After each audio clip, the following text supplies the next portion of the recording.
All right, it is saying I'm live, so hello everybody and welcome to the stream.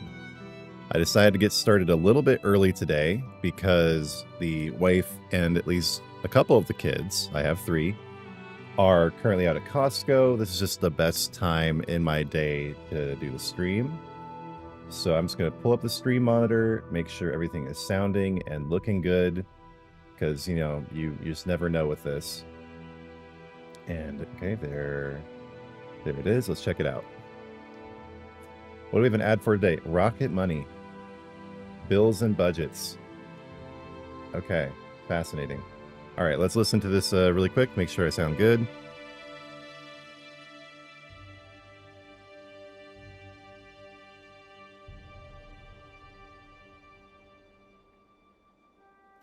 Okay, we are good.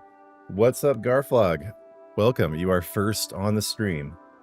Aside from myself, of course, because I monitor it from my other account, which is a good time to plug. I did start a new account, a new channel here on YouTube, Spopes TV. So stuff about faith, addiction, psychology, etc. And if you have not, that is at Spopes TV. All one word, nothing too crazy. Yeah, the first thing I noticed here in update 47 is they did something to the logo. Do you guys see this? They made like this gold aura around it on the start screen here, and I don't. It's fine. I just don't really get why. I don't know why they changed it. It was also fine before, in my opinion. So let's see what they have to say. The Feast of Shadows Dungeon Pack and Update 47 base game patch are now live. You're on PS5. Delve into a ruined Argonian Zanmir, battle through a Cold Harbor manufactory, take your mount swimming, and more. Check the official forums for patch notes. It's probably something we'll do here at some point. Yeah, it is interesting, isn't it? I don't know why they did that to the logo, but it does look better. I will probably look through the patch notes here, but what I want to do first, just because something's for my daily routine anyway, is go ahead and do some writs on a couple characters and see if I get any survey reports to see just what those look like stackable. This has been a surprisingly controversial feature.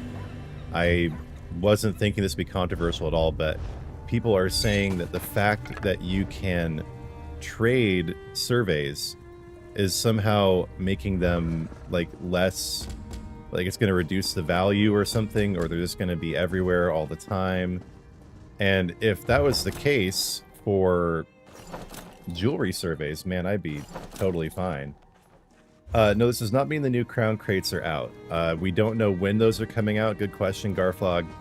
But my best guess, which I put in a video a couple days ago, is that they'll come out on September 18th. That tracks with previous release dates and also would make sense because that's the start of the new event. And they generally try to release crates at the same time as events because that's when they have the highest traffic on the servers. So my guess is September 18th. And yeah, if you guys have not seen that video yet, I do have a new video out just covering the expected release date and also some new 3D models we have of the Radiant Apex mounts. And one thing I'm noticing, it's kind of weird, is I feel like my music settings got reset, where the music in here is a lot louder than it was before, which is fine because I like the music, actually. But yeah, I've run out of platinum, so I'm not going to do that writ today. I'm just going to do the other 6, and we will see if we get any surveys. Yeah, and thanks be to God for Dolgabon's Lazy Writ Crafter. Man, this thing is just a game changer in the extreme. You just go click on it, and then you go click on it, turn it in, and it's just all done for you. Everything opens up on its own, too. So, I am not seeing any surveys. Okay. Next character. Next character. Hey, Butterfly Siren. Hey, thank you. Yeah, if you guys have not subscribed yet, please do subscribe to the channel, and that also brings me to another point of interest. I just reached 4,000 subscribers last night, so you know, subscribers don't mean everything. It's also your watch time and your views, which are honestly down, but I'm hearing that across the board these days. So I'm taking my wins where I can get them. Something just seems to have gone kind of wrong with the YouTube algorithm. It's a very complex system. It's constantly receiving updates, so that's not incredibly surprising. But yeah, I'm not alone in noticing a downtick in views. Actually, hear a lot of creators are quitting, but getting to 4K subs really does kind of sweeten the deal there for me. It's a high point in a kind of a disappointing month for YouTube. So I really appreciate you all subscribing and getting me to 4K. And like I said in my post last night, this is only the beginning. Only the beginning. I honestly feel like, you know, sometimes I'm having a Hillary Clinton moment. You know, why am I not at 50,000 subs ahead already?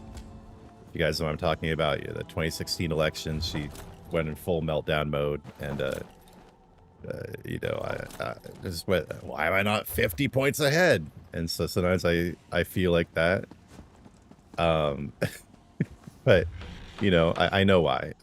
It's only recently that I've been creating good content, and also sorry, but getting my head out of my ass and stopping smoking weed and really focusing on my mental health and accepting Jesus more fully in my life. And so now that all this groundwork is laid, I think we're going to see my true potential here as a channel. So thank you guys all for your initial support, getting me to that milestone of 4K. And if you have not subscribed, please do.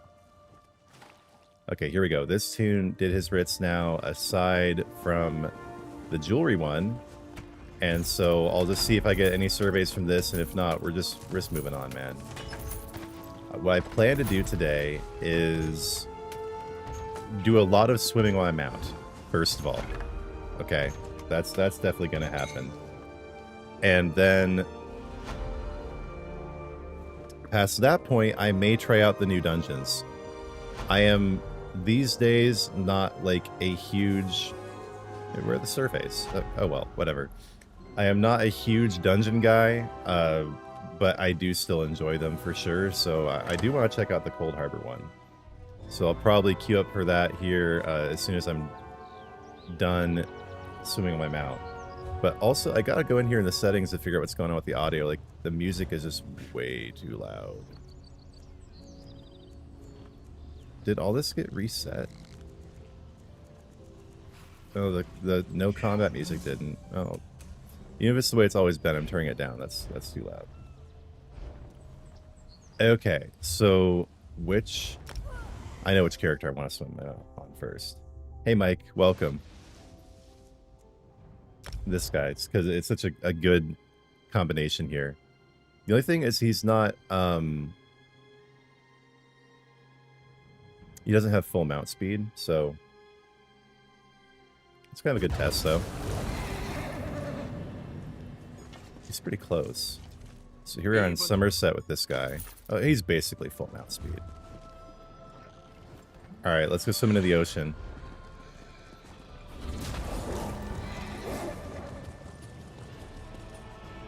I still love Somerset. Nah, that's not yet. Not yet, Jeremiah. Welcome. Thank you for commenting. That is coming in update 48. So the next update in about 2 to 3 months. Dog. Whoa.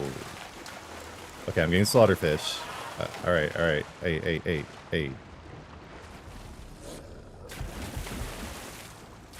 Wow. I can't... What? You can't use this item while swimming. Okay, weird. Looking stronger already. Damn. That is kind of disconcerting, actually. But yeah, the second half of Solstice comes in update 48. Okay, so that's how this guy swims.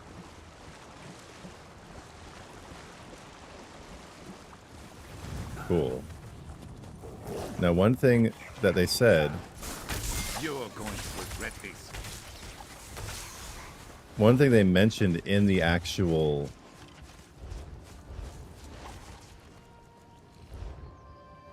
article about this is something about the way that spiders swim. So let's find out. Whoa, wait a minute.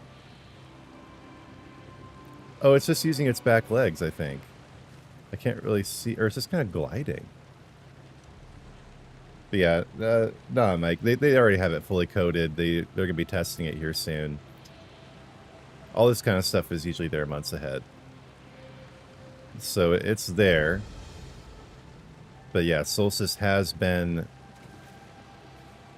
one of the low points in the game, and I think I know why, and I think, you know, I can predict the future here to some degree.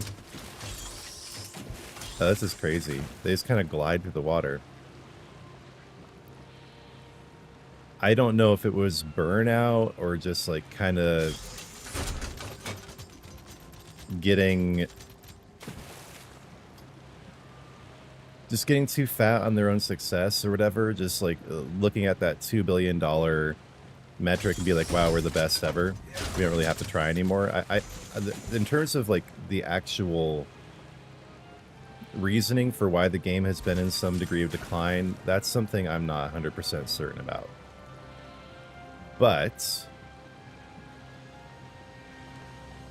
what I do know is that there has been this like notable decline in terms of the quality of the game. And I noticed this last night when I just I was shooting a thumbnail and I wanted to go to Blackreach. And I was looking around Blackreach and I'm like, God, this is just like a side area. This is huge and it's beautiful. There's this giant freaking vampire castle down there. It goes on forever. There's all these different environments, and this year all we get is Solstice and nothing else. So you can also blame economic decline, but other games have managed to make their way through that. Okay, this is what I'm really excited for. I'll take a break to swim the mammoth, and then I'll... Whoa! Wait, he goes like all... Oh, he keeps his trunk above the water so he can breathe. Look at that! It's like a snorkel.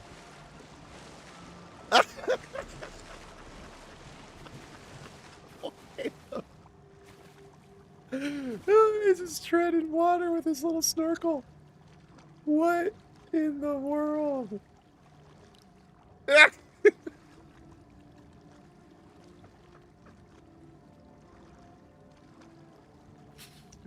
Okay. Back to what I was saying.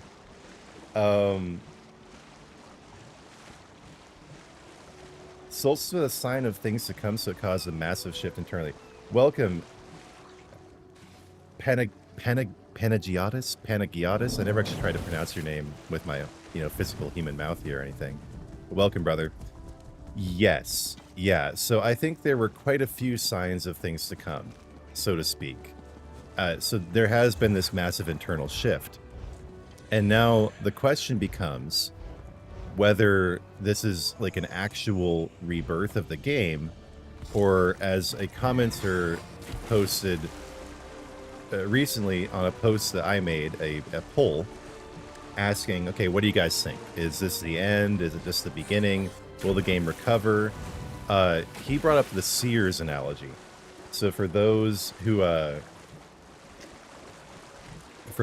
don't remember or don't know what Sears is, there are actually some youngins who didn't grow up with that being a thing, really.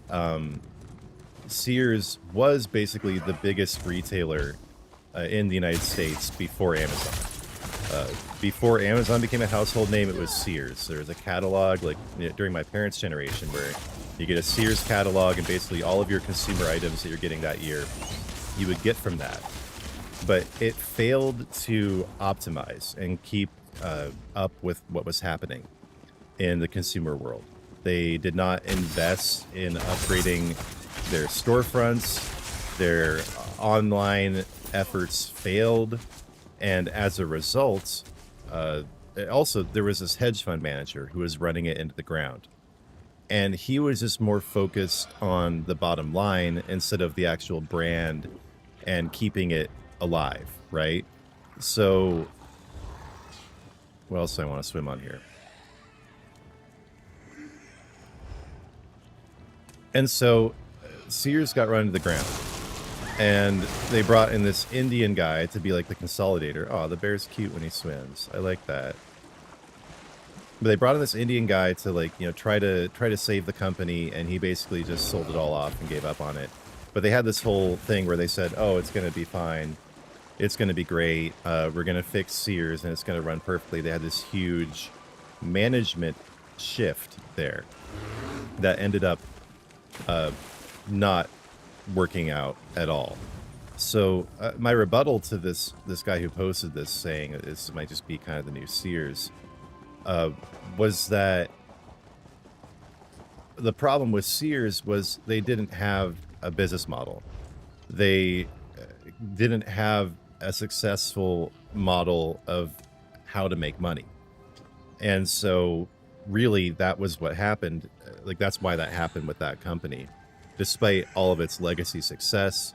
And also, by this point, Sears was like 130 years old. So ESO is not at that point. So I guess some people could say, like, you know, the fact that it's old, right? But my rebuttal to that is that it seems that the capacity for creating a good MMO is just gone. Like, they just can't do it. And so maybe Ashes of Creation, or, you know, the Dune game will change that, but everyone wants to have like building bases like freaking Legos these days. It's all survival. It's all building oriented. I don't know what is going on with that. But as hyped as I am for Light No Fire, that also drives me nuts, where it's like every single game, when you look at the trailer, you look at gameplay, there's like this, you know, there's a building being built. You can create your own base. It's like, dude, I don't care about that. I mean, I'm in the minority here, but like, that's just, it's kind of cool when it's just like one thing, like Ark Survival, you know, like that was a thing, and it was that a thing in that game, and okay, fine, whatever. But now literally everyone's doing that. And I have watched a lot of New World gameplay thinking maybe this might be good. And I don't like the vibe. I don't like the way it plays or the combat. Throne and Liberty is an absolute travesty. It is the worst game I've ever played, probably. It's not fun. It's lame. The character models suck. Everything about it is just absolute trash. And then the makers of Black Desert Online are completely desperate. The company is tanking. So they're literally coming out with 2 separate MMOs this year with like completely forgettable names. Like, one is in kind of a sci-fi noir landscape, I think. Time travel. I think it's Chrono Odyssey, right? And there's another one that's more like fantasy oriented. But I mean, this is a Korean studio. I just fail to see, aside from potentially Ashes of Creation, there being any competitor to draw any further attention away from ESO.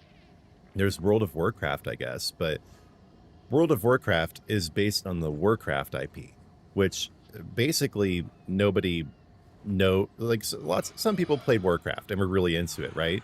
But that versus the Elder Scrolls, like, not only have there been so many more Elder Scrolls games, but there's also a brand new one coming out probably in 2027. And I don't think they're ever going to make another Warcraft game. So it's an ongoing franchise that has a huge following. And this game, I mean, basically all it would take is, I don't know how they would ever do this, but maybe porting it to a new engine, just continually adding new quality of life features, making the game run more effectively. And I could easily see it persisting for another 20 to 30 years. Like, not just persisting in the, like, the sense of, like, you know, Dark Age Camelot, right? Where, like, I think you can still log in, but there's nobody playing. It's not being serviced. Like, actually being successful financially and continually being improved and serviced live, like, for another 20, 30 years. Like, I can see that actually happening here because of the Elder Scrolls IP.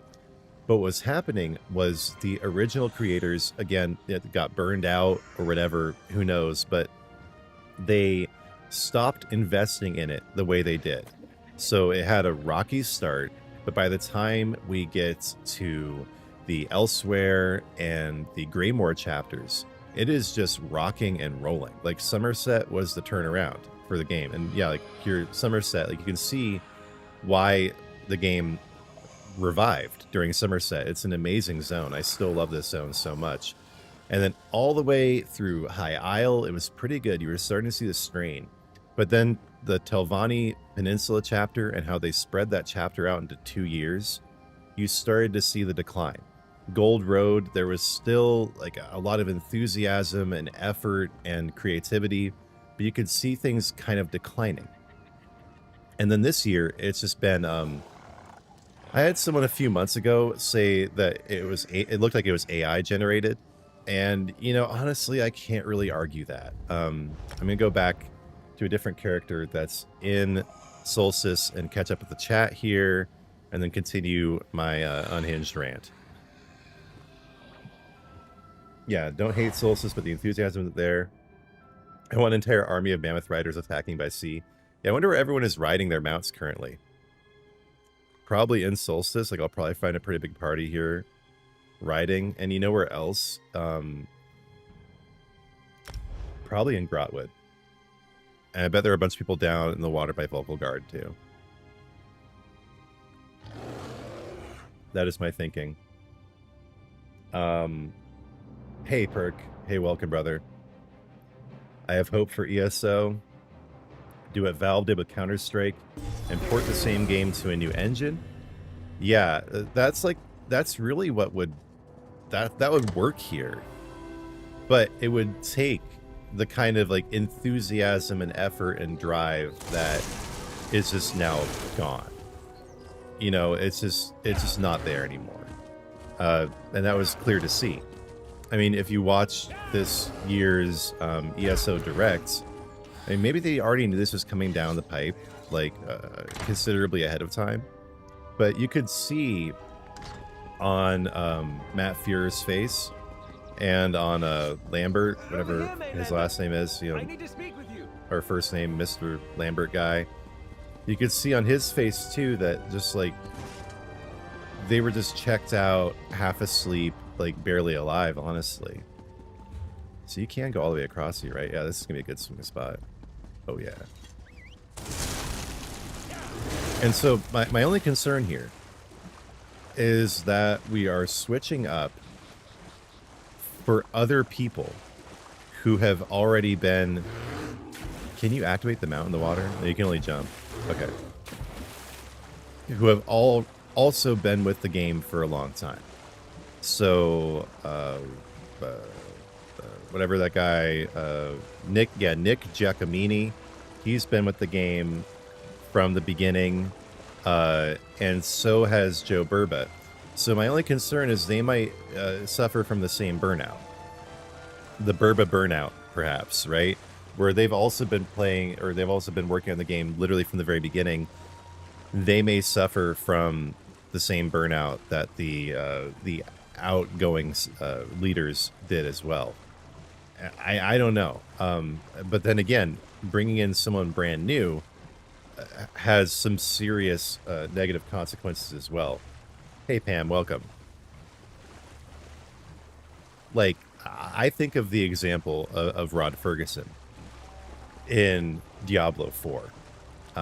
Which, by the way, I might get back into some more Diablo 4 content in this channel. I've been really thinking about things, and I might cover that game again starting in Season 10. I still love it, but and especially now that Rod Ferguson is out.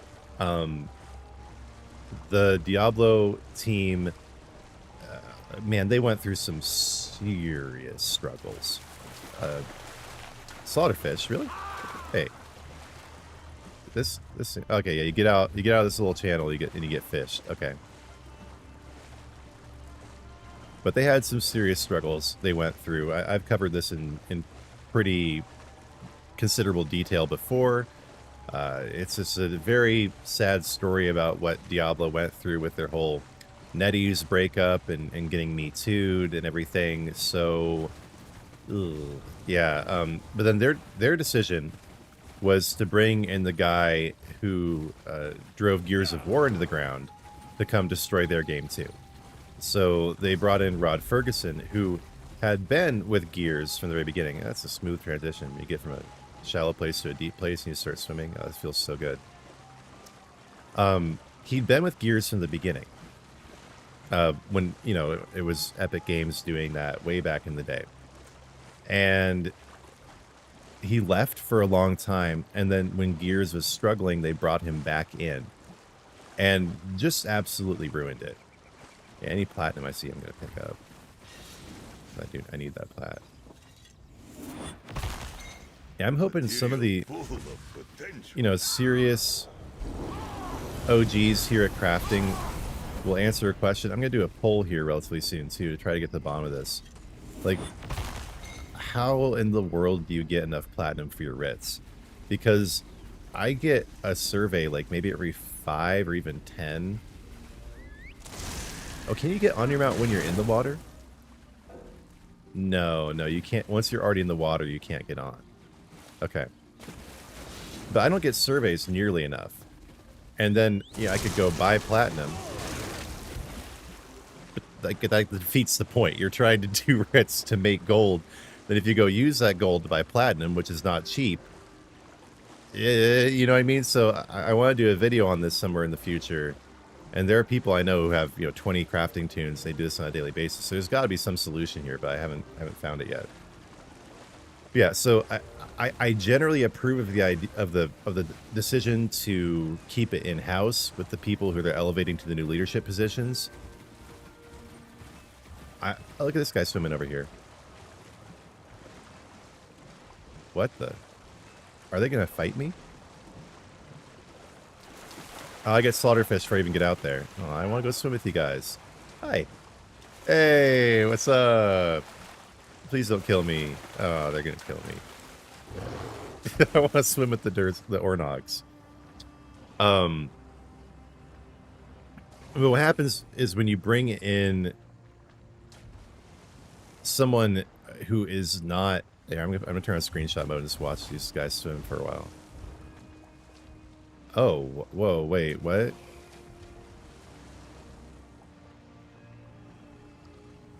Oh.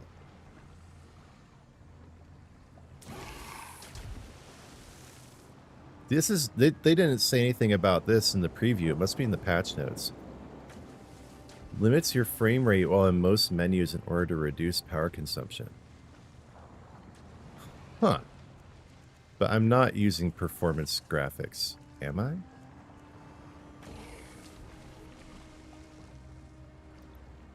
Weird. Okay, let's turn that off. Power consumption? Dude, what is this Obama saying? I can't have an air conditioner because I'm African?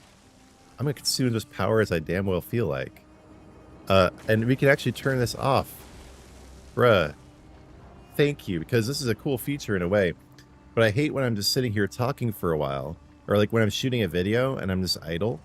And then everything goes blurry. So for me, I'm glad we can turn that off. It's a cool feature they have in there. I'm glad they added it overall. But that fact you can turn it off now. Just be clear what I'm talking about. Is the idle power reduction is this thing where if you're just idle for a while, it used to be 5 minutes, I guess, the screen would get all fuzzy and it would be like, you know, 480p Punjabi top video .mp4. And now you can just disable that. There's also this menu FPS limit. Like, why would you just... Like, I'm in a menu, so make my FPS lower. Yeah, no thanks. Oh yeah, I was going to screenshot mode. That's what I was doing. I just got distracted by these new options. There we go. Just watch the Ornogs here and finish off my rant. Perk says, I can't wait to get on tonight. So much to do. Yeah. Dude. The mount swimming is... It's going to take me a while to get over this. This is... I'll probably try to do the dungeon here on stream too. At least one of the dungeons. But this is standing here treading water in my bear. This is very satisfying. So, people have said, I think for the last few years, honestly, that this is the make it or break it year for ESO. And 2025, I think, was like the strongest I've heard that sentiment. Where people are saying, you know, basically if the game does not pick up and turn around this year, it's going to be on a downward trajectory. And so you know, Microsoft, they're reasonably prudent with their investments. Say what you want about the company overall, but they, I'm sure, were also watching this. They were watching this and they were like, okay, what are you guys going to do? This is literally, I mean, it might be their biggest cash cow IP, you know, probably not. World of Warcraft probably makes more money. There might be other games in the Microsoft catalog that make more money, but it's up there. You know, like Microsoft would say, oh, you're messing my bread and butter here, man. Don't mess my bread and butter.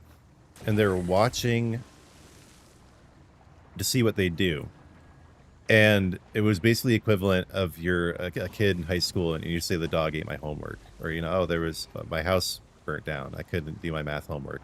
That's basically what ZOS brought to the table this year, was just the whole year just kind of reads like an excuse. And okay, so we still have the Writhing Wall coming in U48, and we have the rest of Solstice coming. So maybe that will be so banger, you know, blow us away that everything else is forgotten and forgiven. I'm thinking it'll be cool. I'm thinking it's really amazing in a way how they're kind of taking this Helldivers approach of this shared campaign across the entire server, but it also does just kind of bring attention to the fact that it's not crossplay yet, that we're all competing with each other in the Writhing Wall.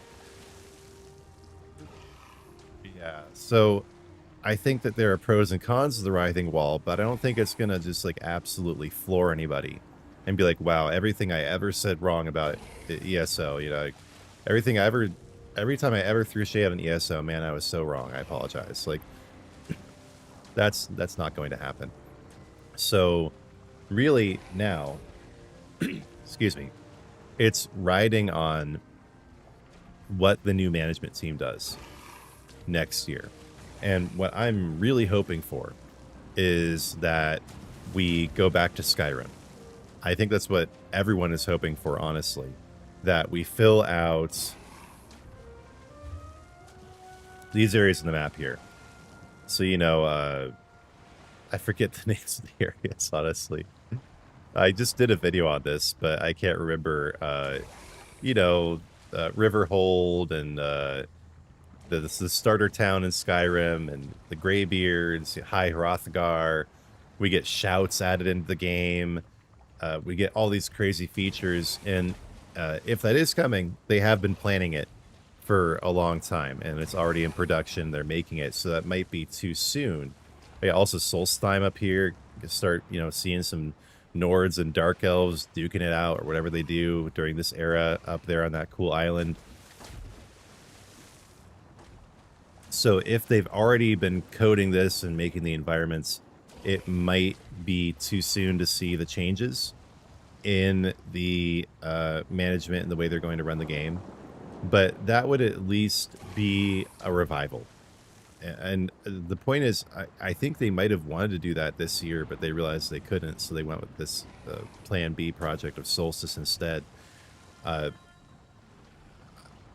What I've heard about the culture at ZOS is that it's kind of like you can just show up to work stoned off your ass, wearing sweatpants, put in about 3 hours of work and leave, and everyone gives you a big hug and talks about their feelings.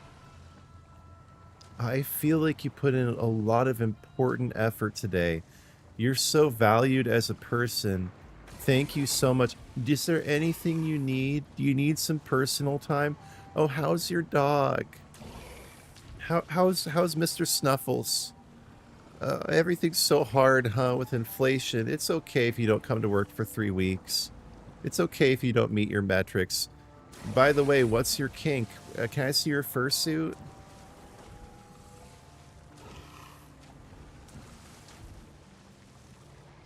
They probably had, you know, kink seminars and company paid, you know, attendance at furry conventions.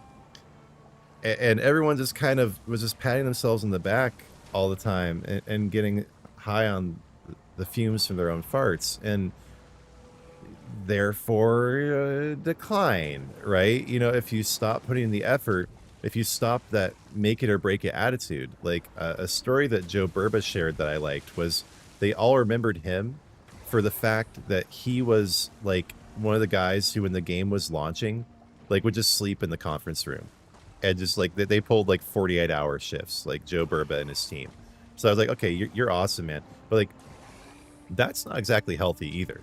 Like being so on the edge of is this going to succeed or not, that you have to just like put in heart attack levels of effort. But there's a happy medium there where you're able to achieve things. Like I don't think the Greymore chapter was achieved with 48-hour work days, you know, marathon sessions, sleeping in the conference room. I don't think that's how they did elsewhere either.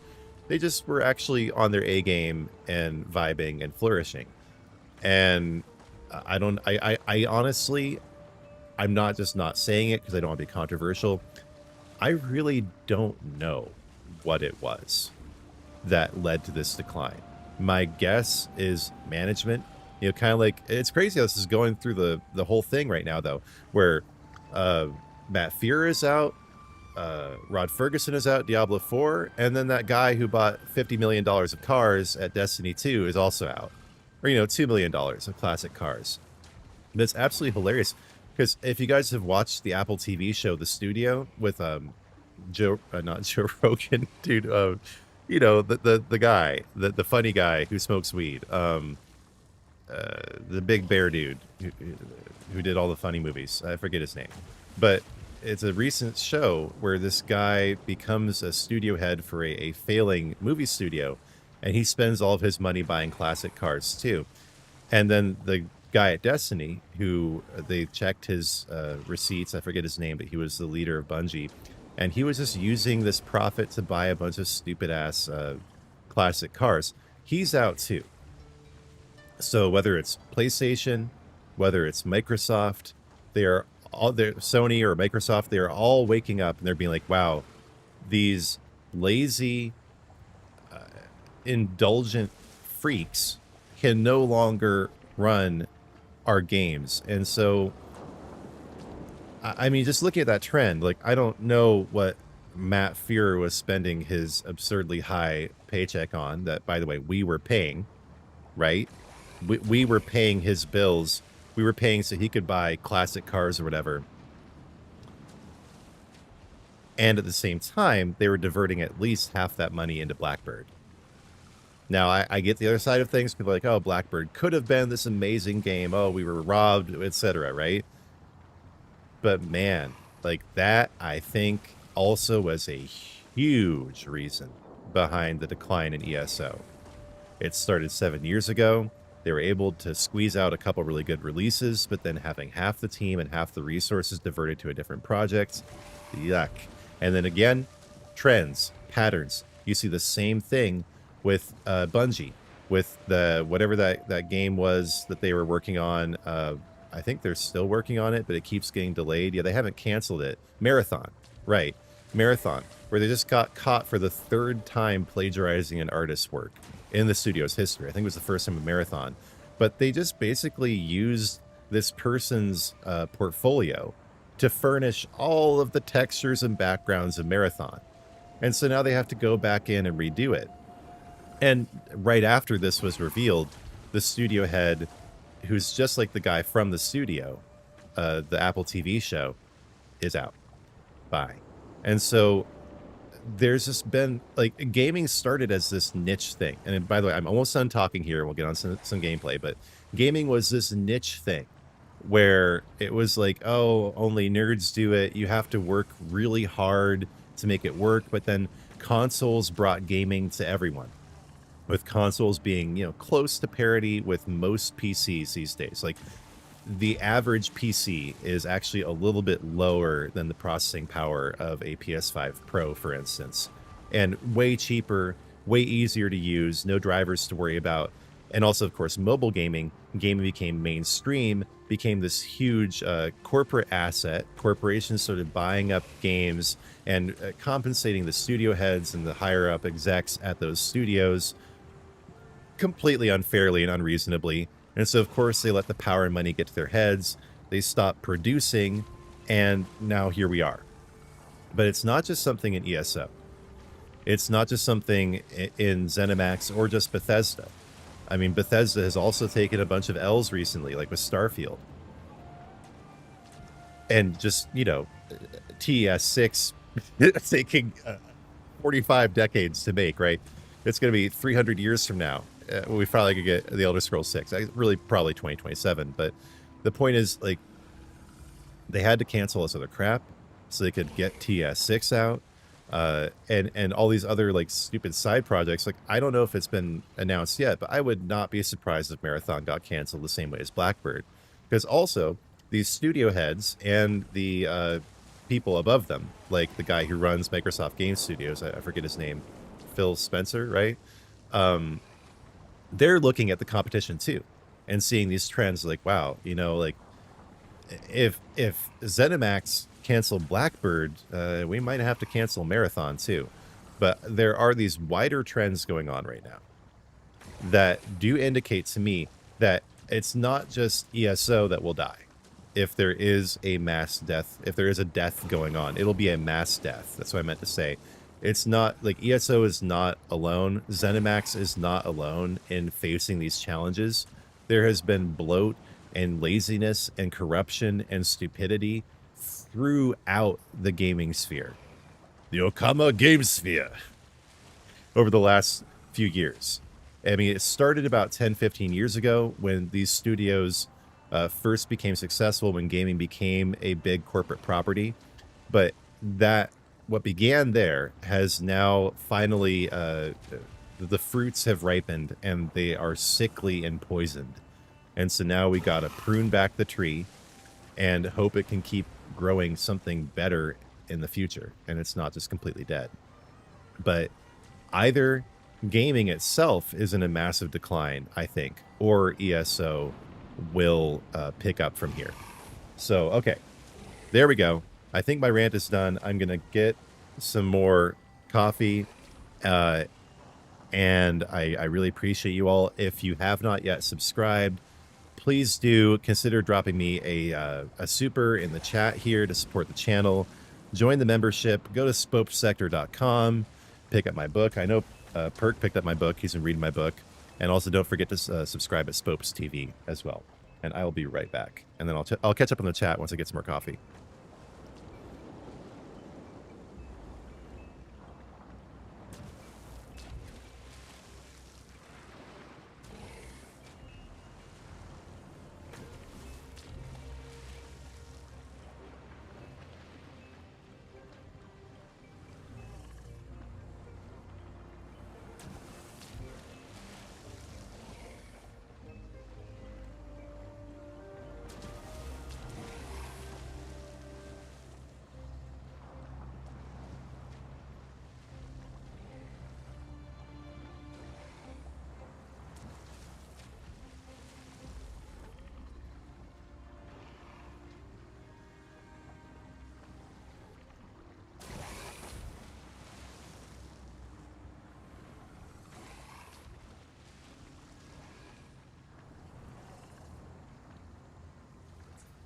Okay. I think I've done enough swimming in my mount for now. Where this is really going to be amazing is when I'm on a tune that needs skill points and I'm just going through a zone and just like I won't get dismounted and then be stuck in combat just from going over a freaking river. But yeah, I'll swim around a little bit more here. But I do want to I want to catch up on the chat.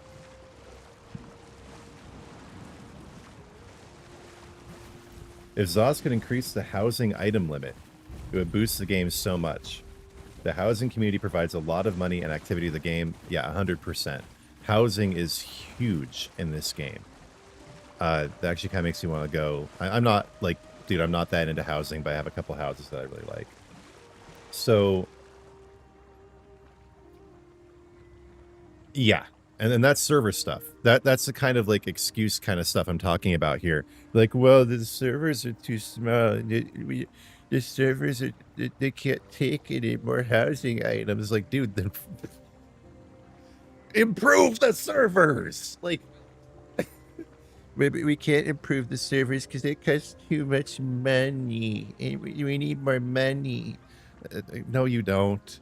you're just gonna go, you know, whatever Matt Fear is collecting, like first edition mint Pokemon cards or whatever. Now that's the community director over at Diablo, Adam Fletcher. Adam, is that Adam? What's his Adam something? He's always like flexing his like expensive Pokemon cards. Like, dude, come on. So whatever these lame ass nerds are, they don't need any more money to buy Pokemon cards or whatever. All right, that's they just need to have a fire under their booties. And I just also noticed that Blizzard, the Diablo 4 team, they unionized, and this just needs to stop. Okay, like I say what you want about unions, it's just not going to help. It's just going to piss Microsoft off. Hey, what's up, bro? Yeah, okay, we got some swimming going on. Yeah. Oh wait, I gotta switch to my mammoth. Wait a minute. I gotta go over here and switch to my mammoth. Don't go, guys. Don't go. I'm coming. Collections, mounts, elephants, timber mammoth. Okay, come on. Where'd you guys go? I love the snorkel, dude. It's so good. Where are you going? Get back here. Get back here.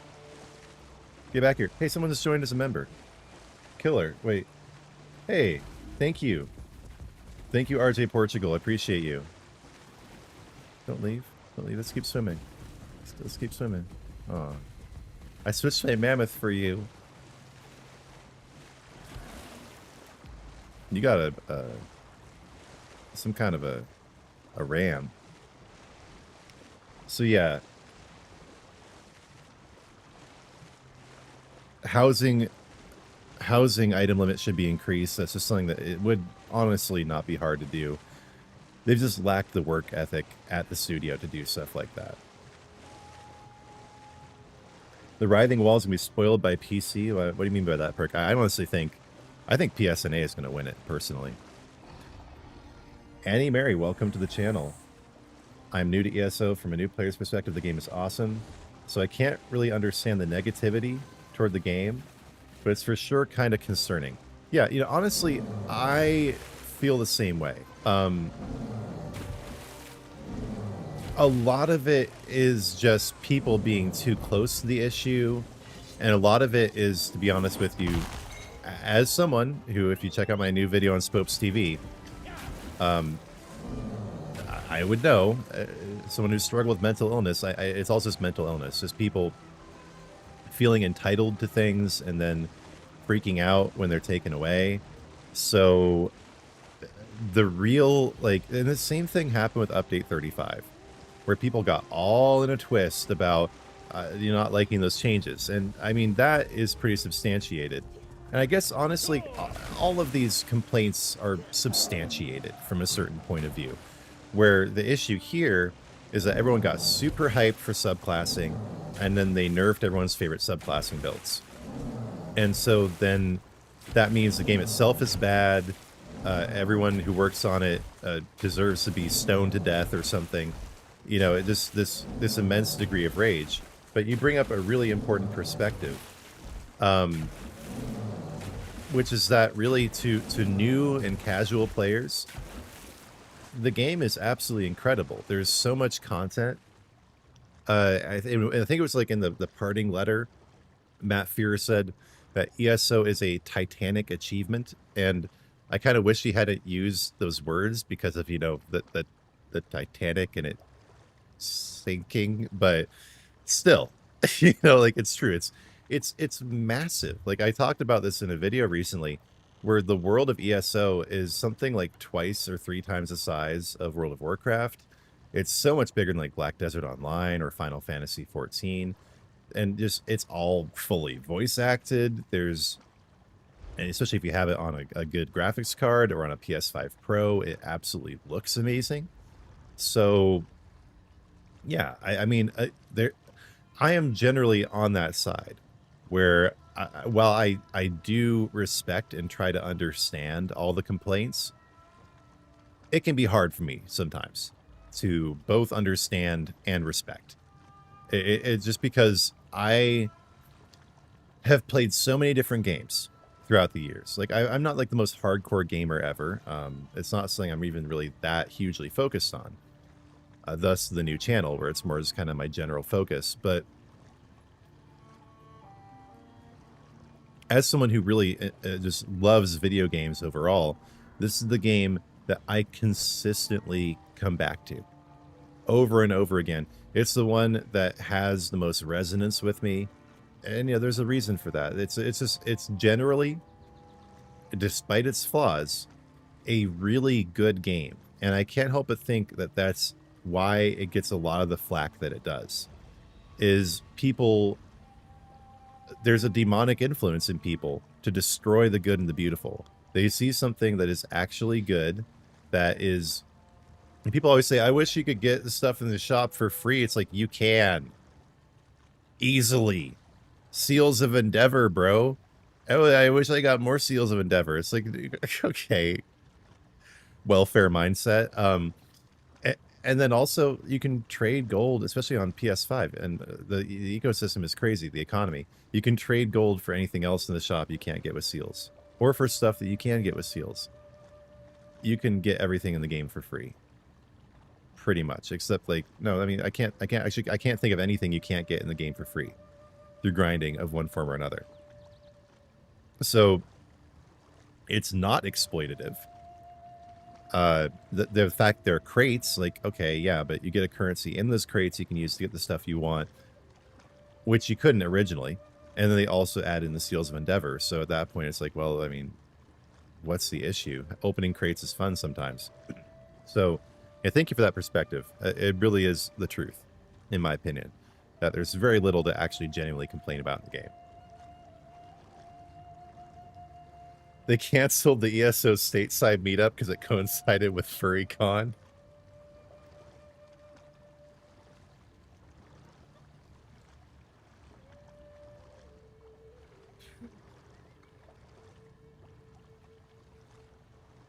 Perkman, you are a legend.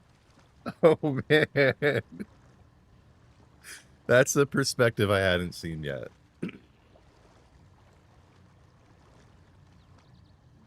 Cracking me up. What's up? Are you talking about me or Perk? Didn't expect that. Didn't expect me to be funny. I'm glad. I mean, and I don't really try to be funny, but I guess I am sometimes. I'm more pissed they spent all the money on Blackbird and nothing's even coming of it. It was a waste to divert the resources, but completely canceling it turns into even larger waste. Yeah, I mean, it's kind of like just compounding the issue, like adding insult to injury. So I don't know. Maybe it is the right thing to keep going with Marathon, with Bungie. I don't know. I mean, I just don't think they could have really kept going with also trying to produce Blackbird still, and with the leadership team. Because as I understand it, like, I could be wrong, but it basically looks like Matt Fearer just delegated everything so he could go focus on Blackbird. And so that's part of also why there's been a decline. I wouldn't have played it either way, but it's still a complete fumble. Yeah, I wouldn't have either. It's just not my cup of tea at all. But yeah, it was yeah, just from the start to the finish, like, just thinking, wow, we made one great game. Let's just divert half our resources and making another one. Oh, whoops, just kidding. Bye. What a joke, man. And again, RJ Portugal, thank you so much for joining the channel as a member. I appreciate you. For all this game's flaws, I can always find my reasons for loving it. I've been playing since beta. It's my main form of entertainment for years now. I just love the lore and the story. Yeah, there you go, man. Exactly. Exactly. The lore is so good. It's like adjacent to Lord of the Rings, but like not, it doesn't plagiarize or anything. Like it's distinct in its own way. It has a sort of edgy vibe to it, kind of dark in some ways you wouldn't expect, but also like lighthearted in other ways. It runs the full gamut of, you know, like, I don't know what the word is for it, but like, I do know the word is for it, but I can't think of it. Maybe some more coffee will help. Like the whole tragic comedy, you know, like it spans the whole thing. And that's why the most recent expansion with its writing and everything is kind of so disappointing, because it's generally so good. Hey, Purge, welcome. I got 95% of the DLCs from the in-game gold. Yeah, see? Bro. Takes some patience, but it's almost all possible to get for free. Yeah. In this particular game, it really is better to wait because they get nerfed and changed. Yeah. Dude, exactly. You get your Platinum Dust Granny Ghost Carnivore from Tales of Tribute rewards. Oh, I wish you hadn't said that. I mean, I appreciate you. Oh, though, with that. So I played Tales of Tribute exclusively to get where is this again?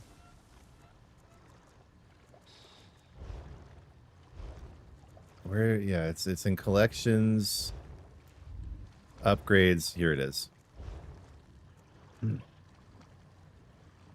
I had to get this. And this is so great. When you're just adventuring on any character, just being able to see heavy sacks, man, I missed so many heavy sacks before, and I don't miss any anymore. Plus, you see these little cat footprints around the heavy sack. So cute, so perfect. But Zareth Var is a big fan of Tales of Tribute. So to complete his achievements, to get that, you have to do Tales of Tribute. But man, it's just... I do my best to respect those who do enjoy Tales of Tribute. But I think I would rather be waterboarded. Just personally. So the achievement I'm talking about is, I think it's under here. Yeah. This guy. Is it this one? Oh, yeah, the Twilight Path, right? You have to do all of the favor and the companion stuff. You gotta get into max level and max rapport, and then you get that. But to do the favor, you have to, yeah, complete a Tales of Tribute daily with Zareth Var. So I was kind of glad I got forced to do it, but so I really got to experience it. That was one thing. Like I generally don't like lose respect to this game for any reason, but when that came out in High Isle, I was just like, really? Like this is the feature this year. Okay. Hey, thank you, Purge. Thank you so much, man. Thank you for the donation. Thank you for the super chat. Been playing this game since I was 13. I'm not going anywhere. I never get anything from Tales of Tribute. Oh, you love Tales of Tribute? Okay. Like I say, yeah, I respect, I do my best to respect people who love Tales of Tribute, but I did try it, not my thing. Mr. Powerlifter, me and my GF have been playing this since, this is her first time playing any Elder Scrolls game. She loves the lore of ESO. It's a great game, in my opinion. The lore is amazing. Yeah, dude. I mean, the more I learn about the lore, the more I get into it. Like, just for instance, like, I didn't really know who Pelinal Whitestrake was until, like, earlier this year. And when I learned that story, like, there are just these little gems in there. Like, the fact that this dude was so crazed with rage against elves. Like, all the dude thought about it was elves and murdering them. And you're making me feel old, guys. This didn't come out till I had my first kid, honestly. Same year this came out on console. But he was just like, he woke up, where are the elves? I gotta kill elves. And he was so angry at elves, man. Which makes sense if you look into it. But he was so angry at elves that he actually murdered Khajiit too, thinking they were elves. He was just so in a bloodlust for elves, he couldn't see the fur or the ears or the tails. It's like, something that's not human, kill it. So like just this stuff that's thrown in there. The background. And then I was always like, hey, the aliens are cool. Like that king, Laloric Dinar or whatever at the end of the main Harbor's quest. You know, the guy who helps you out in Cold Harbor.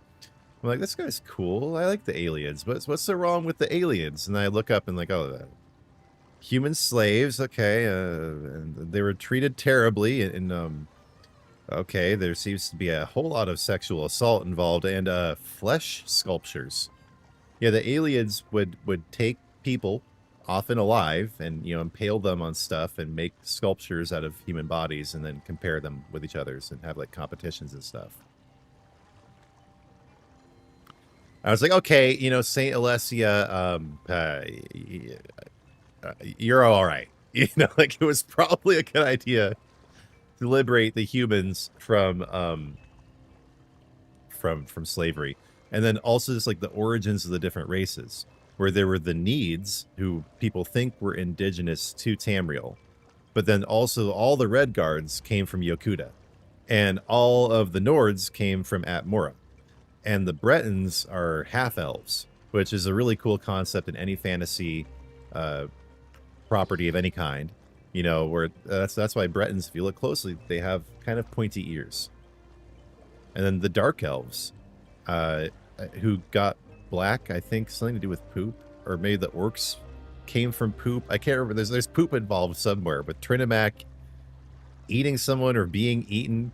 But the point is, like, you can get so deep into the lore because it goes back to like 1986 or something. Like, when was the first game? I can't remember, but this has been cooking for like nearly 3 decades now. And the guy, the original lore master, he just died. He succumbed to cancer and he just died. I forget his name, but point is, this is something that I think will be like our generation's Lord of the Rings, where there wasn't the technology to make something like this back in Tolkien's day, but it just keeps expanding and evolving. So yeah, really, if the game ever did get like too old, so that people were looking at like, ew, all it would take, and I say all it would take, I mean, this would be a huge undertaking, but they could do it. Just port it to a new engine.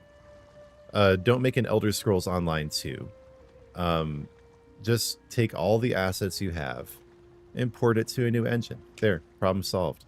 But the bones of this game are absolutely timeless. Todd Howard is my genius. The aliens were based and red-pilled.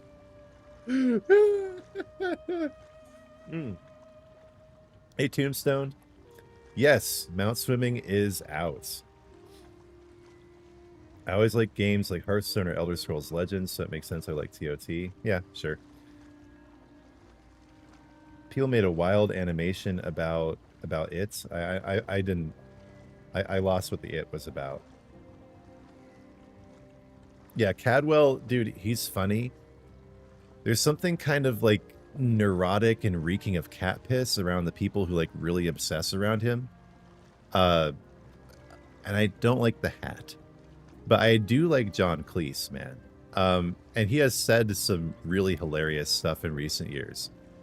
Talking about based and red-pilled, right? John Cleese is definitely that. And so it never clicked for me. Hey, Wolfgar, thank you. Yeah, no, I started early. I did, man. But I learned that John Cleese is the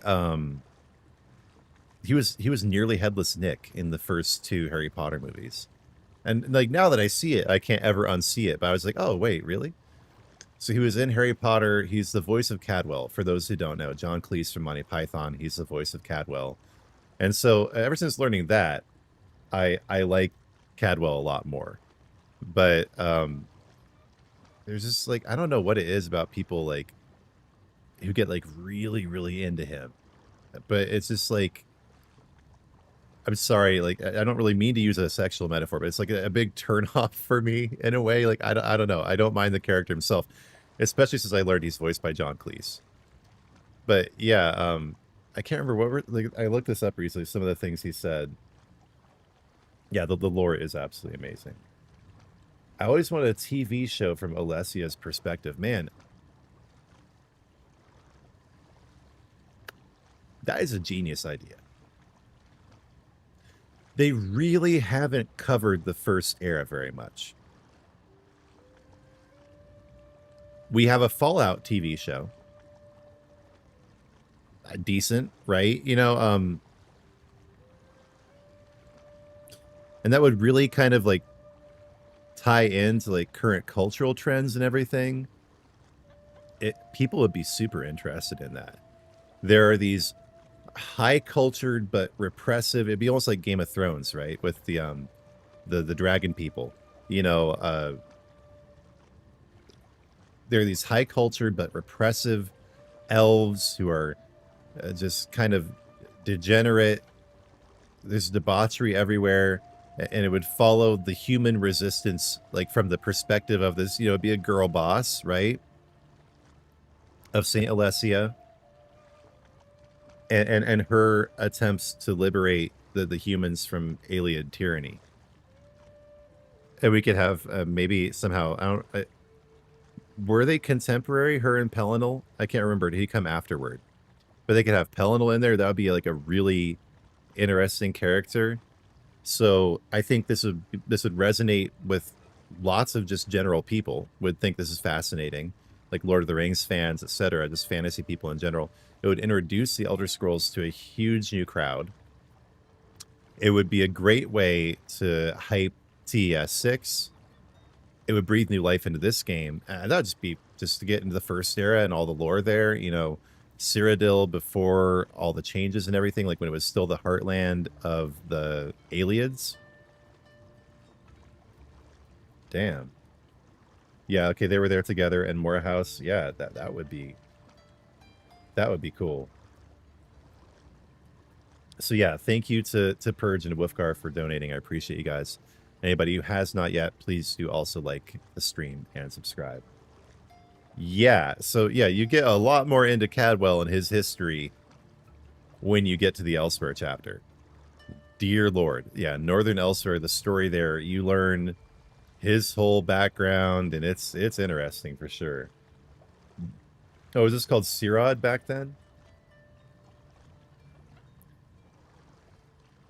Yeah, okay, thank you, Powerlifter. Thank you for filling the lore gap there. Right, so Malakath was eaten by Trinimac or something, and he got literally pooped out. This is what I'm talking about with Elder Scrolls being like that wouldn't be in Lord of the Rings. There wouldn't be a god's origin story in Lord of the Rings having to do with poop. So Elder Scrolls is a little bit out there, man. Okay, so we've been swimming on the mount. That's amazing. If I talk to any NPCs, I'll be able to replay their stories. Oh yeah, there is something new on the compass. It's showing how far it is to the world boss. I think that's new, isn't it? You know what I'm going to do now? I'm going to pull up the patch notes and make sure... I'm going to jump in. I'm going to get off my mount. Just kidding. I'm not. Woo! Oh, God, that feels good. Oh, man. Like, it just really finally hit. Like, he's always jumped in the water. Now you're off your mount, and you're stuck in combat. I'm still stuck in combat, but look at me. I'm on my mount. Okay. Get my handy-dandy iPad here. I'm going to look up the patch notes, and I'm going to make sure that there's nothing I haven't covered here.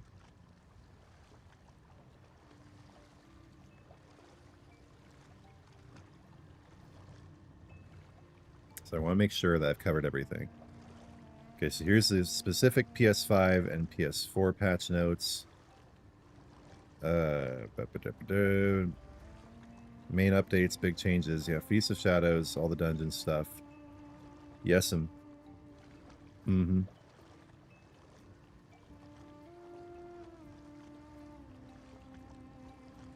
There's some Writhing Wall information. Okay, so here we go. Base game changes. Unidentified survey reports. USRs. Like UFOs. When you obtain a survey report, they start in an unopened envelope called Unidentified Survey Report. I did 2 tunes worth of writs today and didn't get any. They will stack. Opening it will reveal the survey report. Okay. Infinite Archive Vision Reroll. You have the opportunity to use Archival Fortunes to reroll your possible vision selections when presented. Cost escalates each time the reroll option is used per vision choice, resetting when a new vision selection opportunity is presented. And now this is what I was just noticing, where you could see the distance to the world boss here. Wherever that world boss was. Sorry. Oh yeah, it's over here. Yeah, so here we go. Compass improvements. The compass has been improved to include more details about the distance from objects that are displayed. See, I'm getting close to the world boss, and it's showing that I'm getting closer. That's very nice. Mount swimming. Your trusty steed shall fear water in Tamriel no longer. Mounts have been trained to learn how to navigate water, allowing you to traverse Tamriel in new ways. And yeah, the snorkel on the mammoth is cool. But also the way the Dwemer spider swims is really cool too. I haven't checked out my multi-rider spider yet, so let's take a look here. Mounts. Oh, yeah, it's right here. Alright, get on, Zareth. Yeah, they swim so funny, dude. Like, how is it even propelling itself? The legs aren't moving. There, me and Zareth are out on a boat ride together. How poetic and romantic. Huh. This is, I mean, it seems small, but it's absolutely huge. Okay. Dodge roll visualization update. A new visual indicator to convey the increased stamina cost with multiple dodge rolls used in quick succession. Okay, let's check that out. Whoops, wrong thing. Wait. Okay.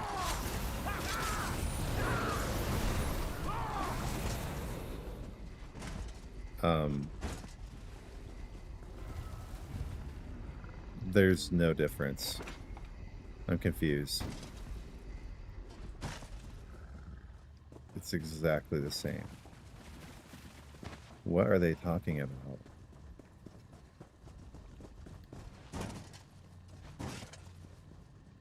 Okay, whatever. Replay quest dialogue. Yeah, I was already talking about that. I should look underwater to see what's going on underneath there a little better. And then Cyrodiil Vengeance testing round 3. They haven't given up on Vengeance. Alright.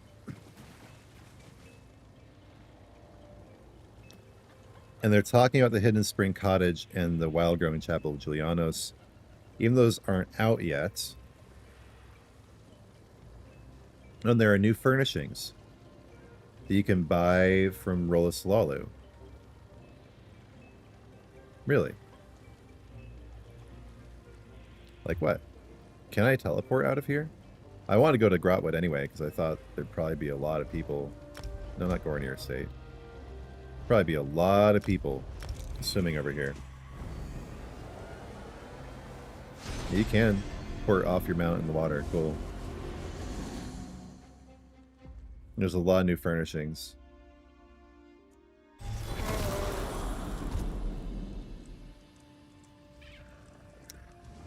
And now we're on to the... You know what? I'm going to swim over there.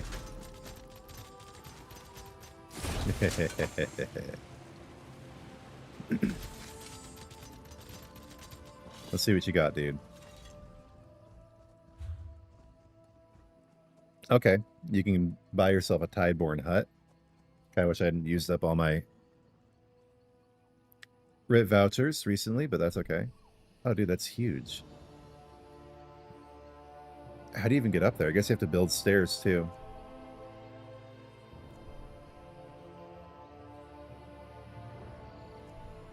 Huh. Cool.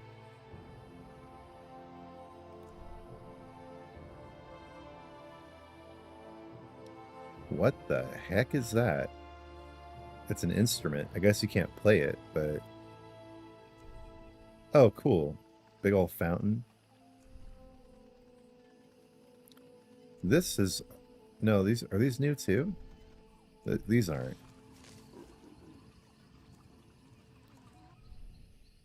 Is that new?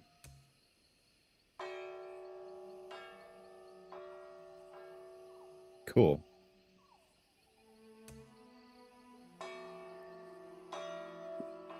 Okay, so that's new. And I do kind of want to get into the combat changes.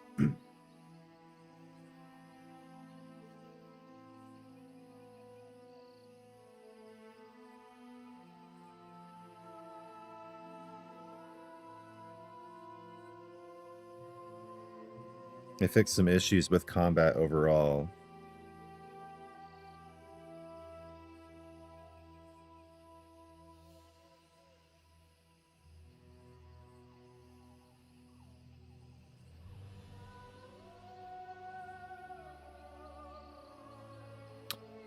This is kind of a big deal. Fix an issue where temporary summon abilities can be cast and drain resources, even when there's someone who failed to spawn due to being at the pet limit. So the main one I noticed that was with Blast Bones.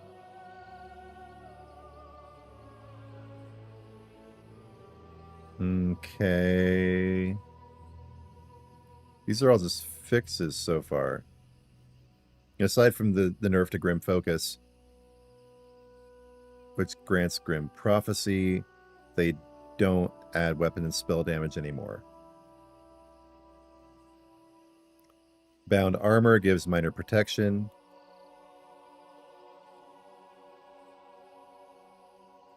Yeah. Dark Exchange. No longer grants minor force.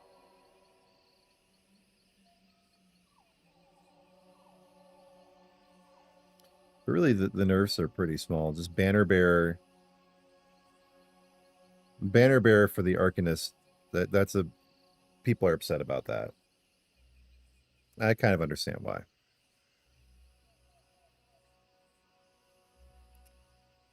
They made some changes to some sets. Nothing to Oaken Soul, so I don't really care. New items. Okay. But yeah, I mainly just want to check, and I did cover all of the base game and quality of life improvements. Okay. Well, the family's home, so I'm probably going to start wrapping up here relatively shortly, but I do want to do one last thing and try to see if I can get into one of the new dungeons. Not Naj Kaldish, but the other one. So honestly, I forget what it's called. I was just looking... Oh yeah, Black Gem Foundry.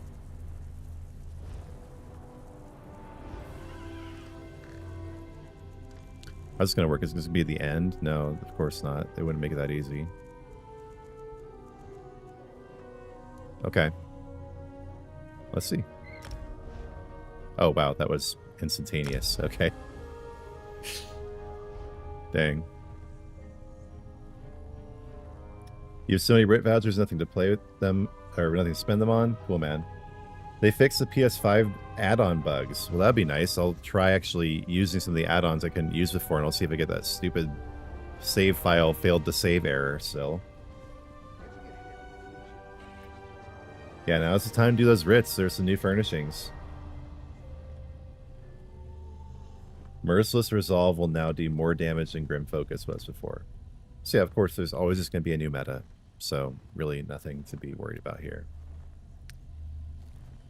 Alright, you final DPS. Come on. Oh, declined the invite. How dare you? Bruh.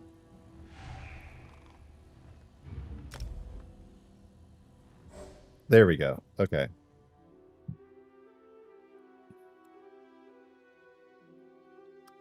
So I'm just going to see if I can run through Black Gem Foundry here, and then this is bad. Probably be done for the day. Summon. What am I gonna do? Hey, this is Nern, right? There's the replay dialogue. That portal alive. The two dead on the ground Button. chased me from the Black Gem Foundry. They tried to kill me before I warned everyone. Cold Harbor is building weapons and armor that can trap souls. That sounds bad. What? Oh, I can't continue the... Okay, whatever. Because I accepted the quest, I can't continue the dialogue. But that's okay.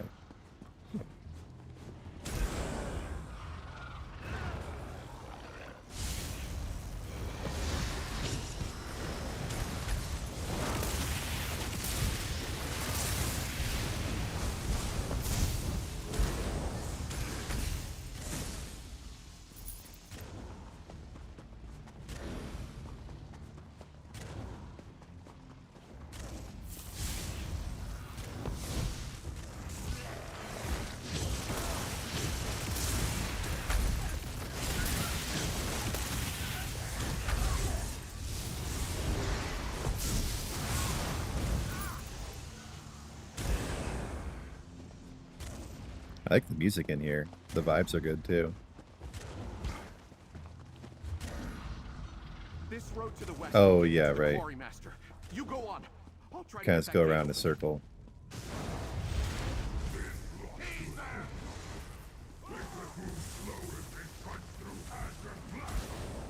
And whose fault is that, Quarry Master? Don't tell me you grew soft on those elementals, like that pathetic soda. I'm not! How make use of them? Every last bit of it. You'll see. Oops, wrong button.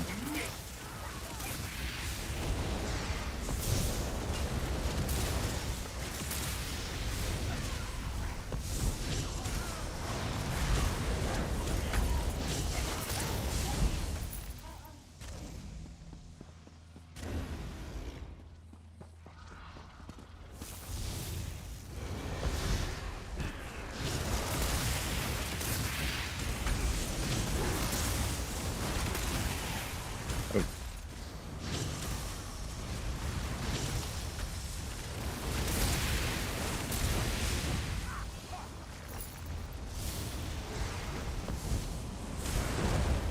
These stone Atronachs are cool. It's a shortcut, or what is this? Oh yeah, you get these gems and it you get like better loot or something at the end, I think. I forget.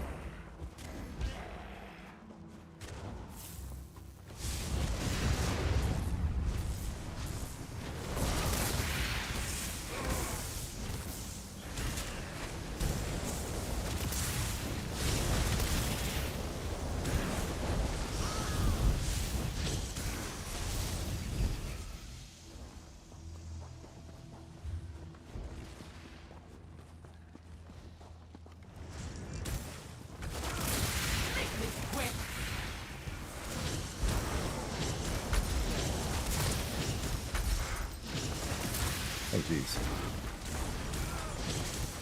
Does do quite a bit of damage actually.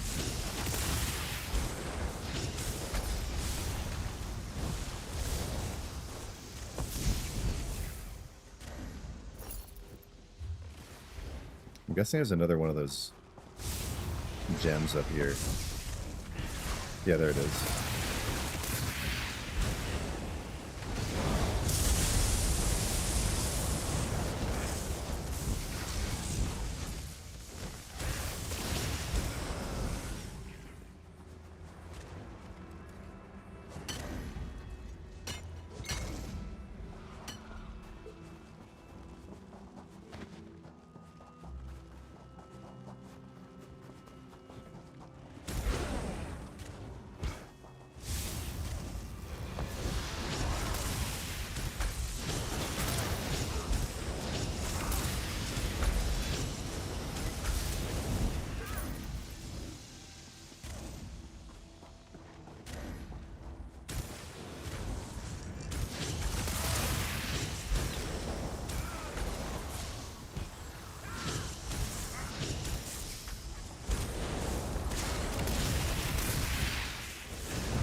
Here's another one.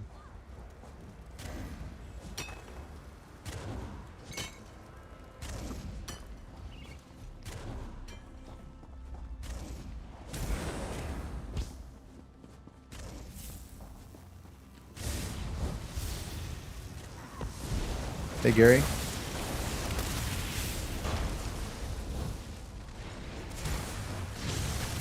Yeah, you know, I like crystal fragments. I just always have, especially now they have the red version. Daedric Curse also definitely works, especially when you have pets, because they'll do extra damage. I don't know which one's better, honestly. I just have a preference for No match at all! crystal fragments.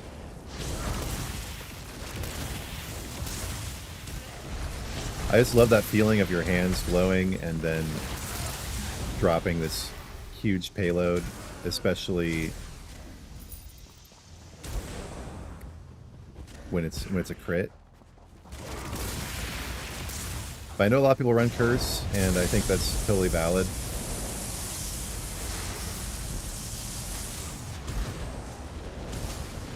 But yeah, I'd suggest trying out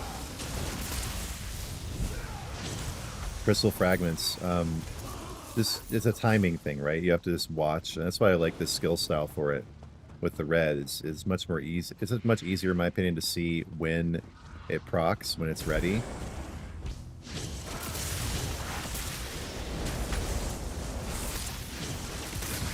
Oh, damn! Almost died there.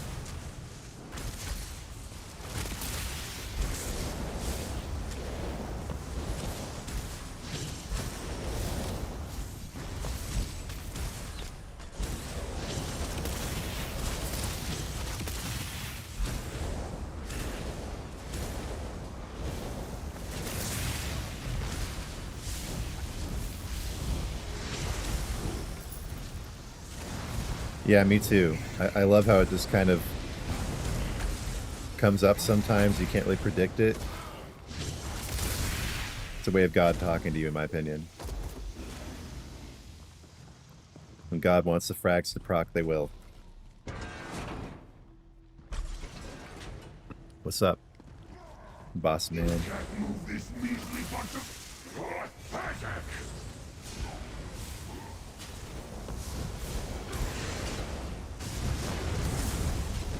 Sheesh.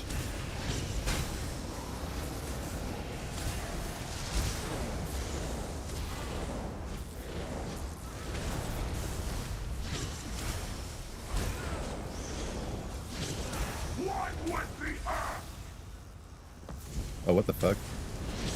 Oh, that's a great time for my, yeah, see, that's an add-on I haven't been able to use. Is the auto recharge one. That'd be super helpful right now, actually.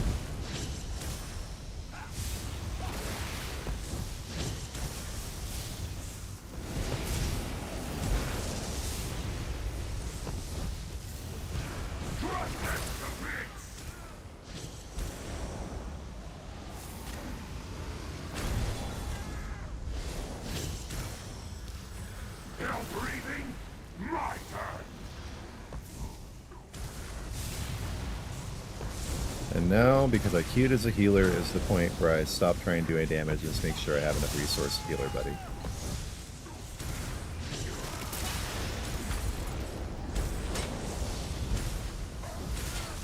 Including myself. Oh, hey, guys, get out of there. Okay, they did.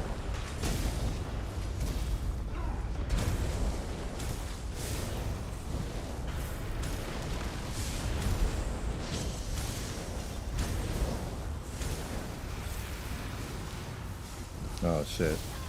Need some resource to save you. I mean, oh poop. I didn't say a bad word, YouTube. You heard me wrong. Oh, damn. Useless creature. I'll put an end to this.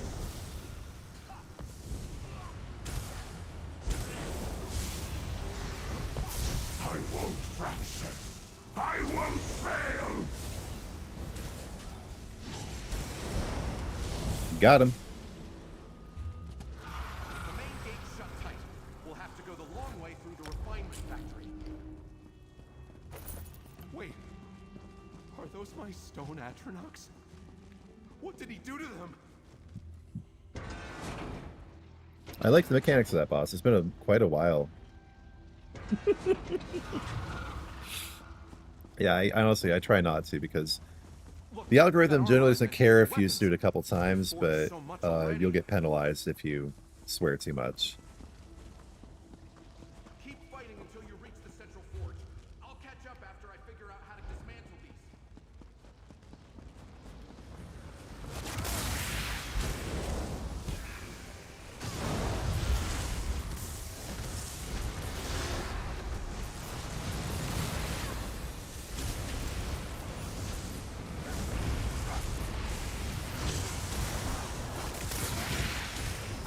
I found myself to be generally just annoyed with mechanics in almost every dungeon I've played recently, like new ones. But that was like the stuff on the ground, like the changing of like which side you had to be on. I found that to be pretty satisfying. I didn't really dislike it at all. I was coming into this fully expecting to be disappointed, but it was actually one of my favorite dungeons in quite a while.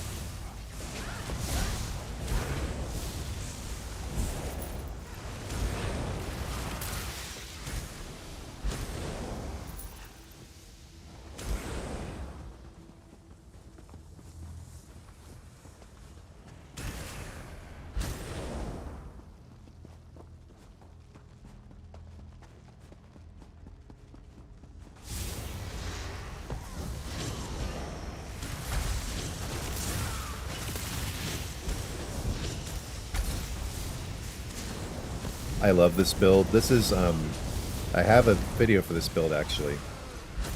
This is my classic sorcerer build. I haven't changed it since then. I doubt I ever will. Like, it just works the way it's supposed to. It's incredibly simple. Definitely not the strongest, but it works just fine in my opinion.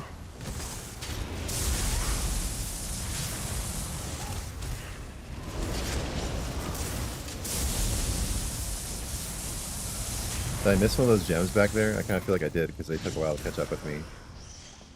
Or was it? Whatever.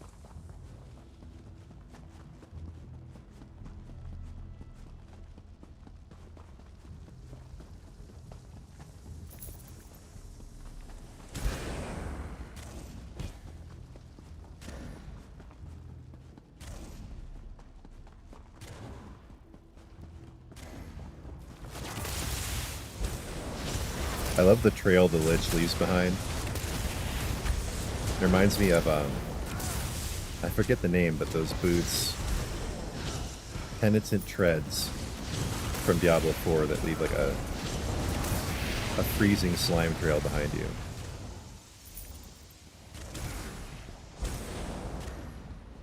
I usually don't like use polymorphs this much or like stick with them, but something special about this one. So this guy's wearing Maw of the Infernal. And once the new event starts, if I manage to get the Opal Maw of the Infernal mask to throw, that definitely not going to have the polymorph on at that point.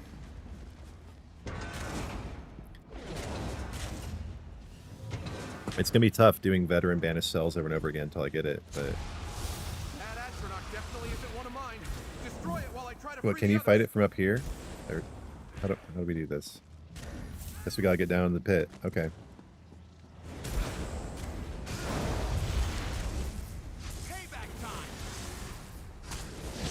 I have kind of an ominous feeling about this guy. And watch it be like ridiculously easy. But I just feel like there's gonna be some kind of surprise mechanic here. Like these grates in the floor are very suspicious. Yeah, see, they're talking about lava now. Oh boy.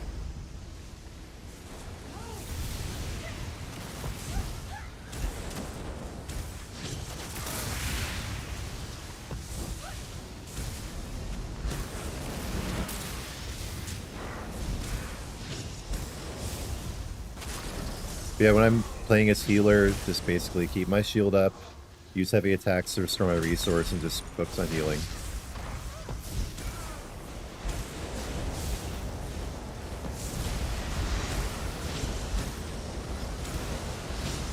Oh boy, that is quite the laser beam. I have to ignore the crystal shards, crystal frags.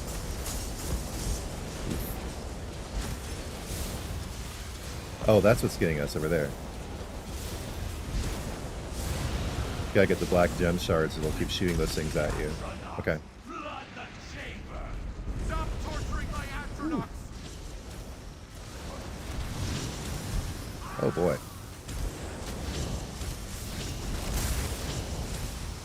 Time to pop a potion, I think.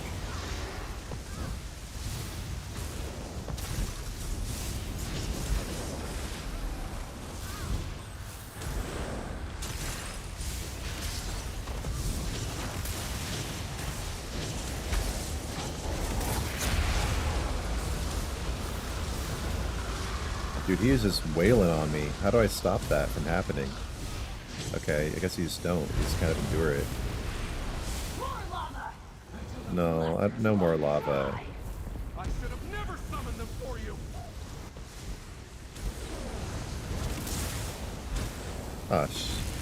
I let the tank die.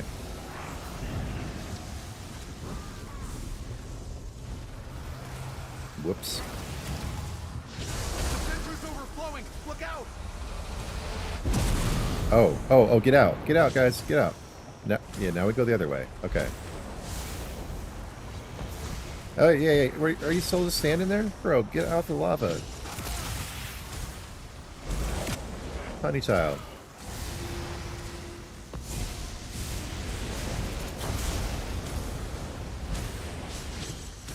Oh, come on, bro. Okay. I got you. Oh, no, I don't. Now I do. I think.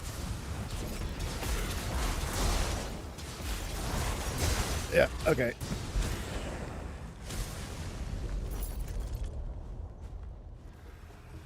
They're bleeding my iron atronachs to power the forge. Hey, Joseph. This seems like the only Going way good, to man. set them free.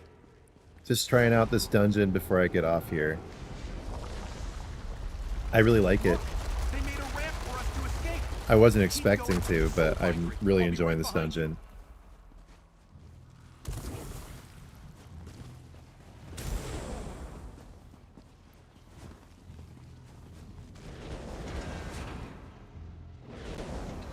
Spent most of the stream today just ranting and swimming on my mounts.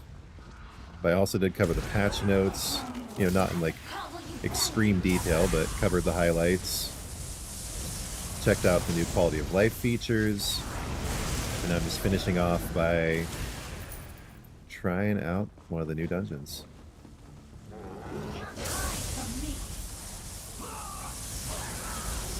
I was saving my ult for the boss, but I'm having to spend all my time just keeping everybody alive, so might as well use it on the trash mobs. This may not be the best, but it's my absolute favorite ultimate, especially for PvP, man. Oh, it's so much fun, dude. Just wailing on people with light attacks from a distance. It seems pretty slept on in PvP. Like, I'm surprised by how little the Palpatine hands are actually used in PvP.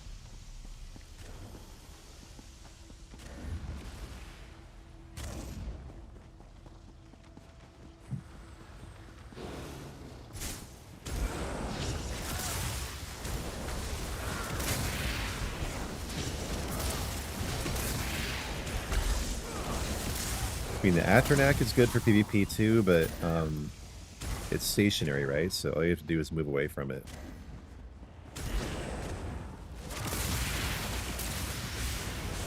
Cool, man. Sounds good. Yeah, this dungeon, I'm enjoying it way more than I thought I would.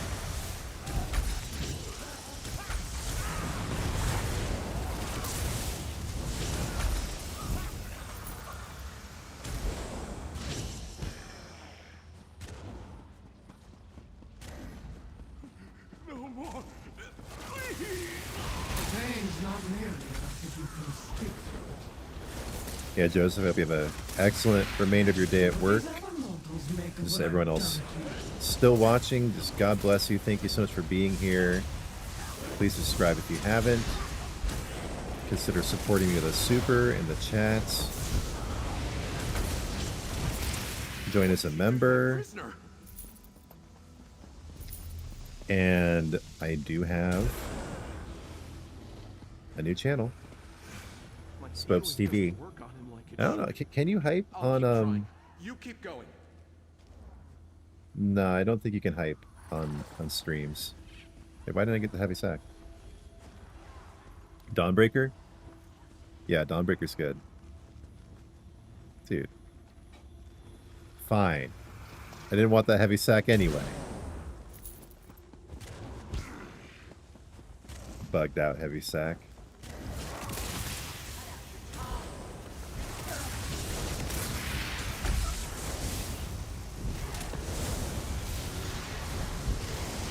I know there are better monster sets out there, but I just love Mighty Infernal. Using a heavy attack, getting that Daedrith in there. It's also really good for PvP. I think partially as a distraction, like you're trying to gank somebody with a bow and then out of nowhere this giant Daedrith appears right in front of you. This is my main PvP character. But here comes my next. I mean, it's not like ridiculously OP or anything, but it works just fine. Oh, whoa, hey, hey, hey.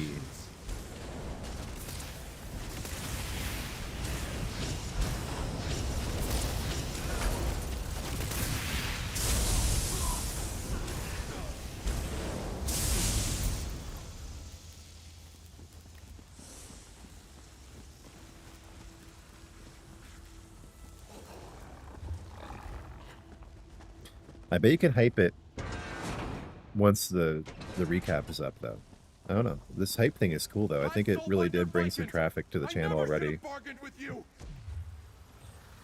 Is this the final boss? No, there's another chamber beyond it. Your cruel plans for mortals and astronauts end here. Such noble spirit. I can't wait to break it. I'm not running from you this time. Wait, what? Can you just go right past it? What the... Really? Oh, no, I think this is the end. Because now we've gone full circle, and that's where we started down there. Okay. A few tricks left. I'll help you as best I can.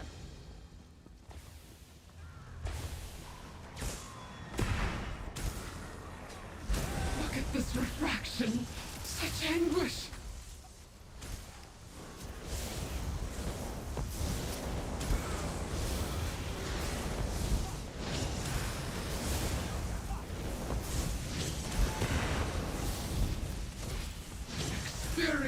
Man, NPCs and ESO say the darndest things, man. A refraction of pestilence.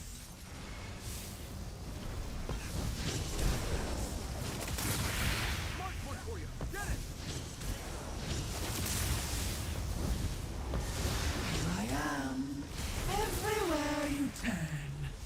Pass through her double to dispel her magic.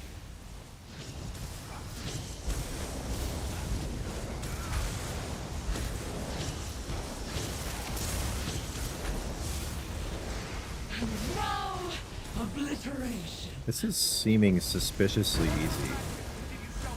Get to it. What? What refraction? Give me shelter. What are you talking about?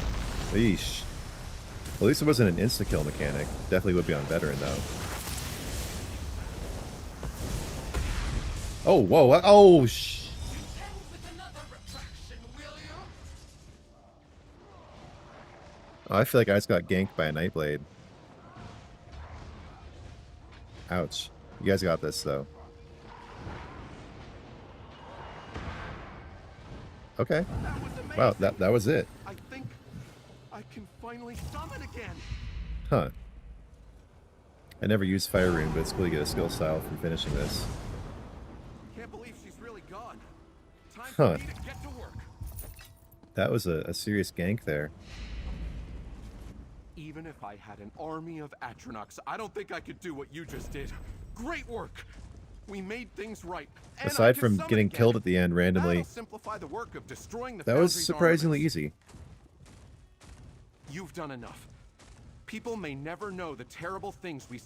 Go on. Okay. My Atronach friends and I will make sure this foundry can't function again anytime soon. Or ever, if we can manage it. I just want to try replaying the dialogue. Go on. My Atronach friends and I will make sure this foundry can't function again anytime soon. Or ever, if we can manage it. Go on. My Atronach friends and I will make sure this foundry Okay, can't I've proved function the again point. anytime soon. Or ever, if we can manage it. All right. Cool. Yeah, that wasn't like punishingly difficult or anything. It was fun. There were some good mechanics. It also wasn't like absurdly long like some of them have been recently. Yeah, no complaints, honestly. That was a great dungeon. But all right, I'm going to go ahead and finish up here. Just want to give a shout out to everyone who donated on the stream today. Wolfgar, Purge Studio, Portugal, RJ Portugal, thank you for becoming a member on the stream today. And to all my other members as well. And give a shout out to my hero members.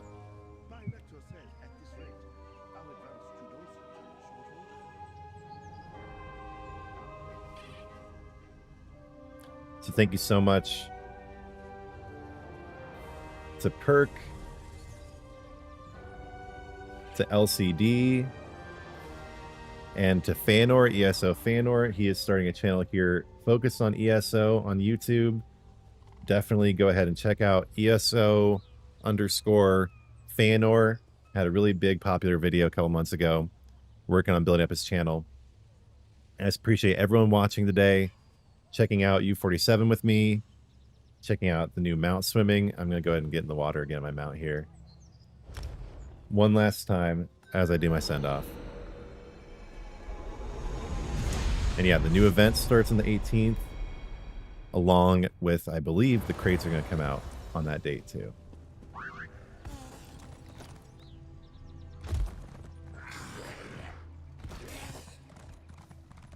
I'm going to swim all the way across.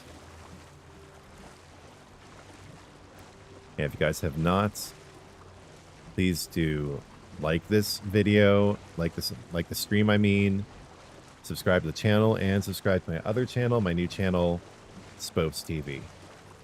Yeah, this is so satisfying. I love this so much.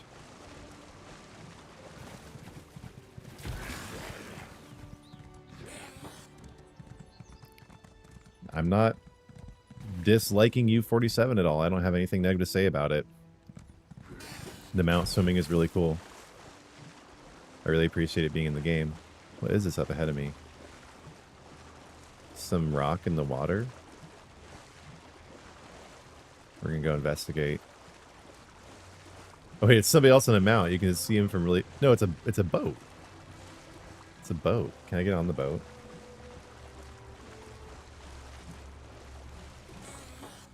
Aw. You go straight through it. Oh, weird.